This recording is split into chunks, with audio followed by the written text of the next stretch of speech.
surtout une reprise compétitive, on va dire, retrouver des repères de jeu.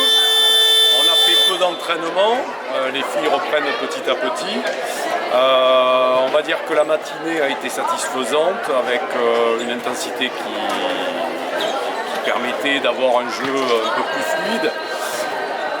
Le match de l'après-midi, la demi-finale a été un peu plus moyenne.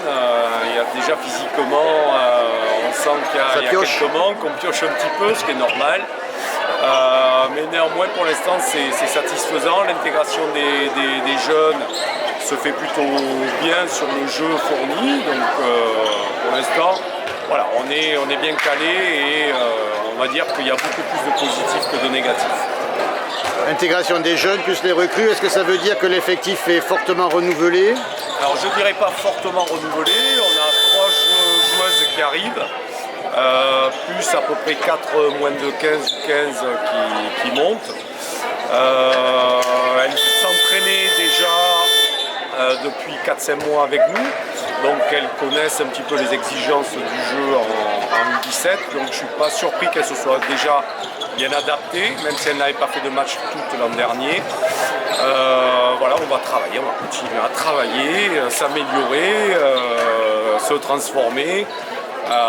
Puis après, si on parle d'objectifs, d'objectifs sportifs, ça sera toujours finir dans les 2-3 premiers de la première phase, qui permet toujours ce renouvellement à U17. Apparemment, il y a eu changement dans leur règlement U17, ouais. Il faut finir premier, voire deuxième. Alors, théoriquement, sur les derniers règlements, moi j'avais vu que c'était les 2 premiers et les meilleurs 3e. En tous les cas, ils réduisent d'une poule, donc ça sera un peu plus difficile. On est encore dans une poule compliquée, on retrouve Bègle, Borde, les 2 équipes de Toulouse, donc ça sera une première phase difficile. Est-ce que c'est une équipe plus mature que l'année dernière?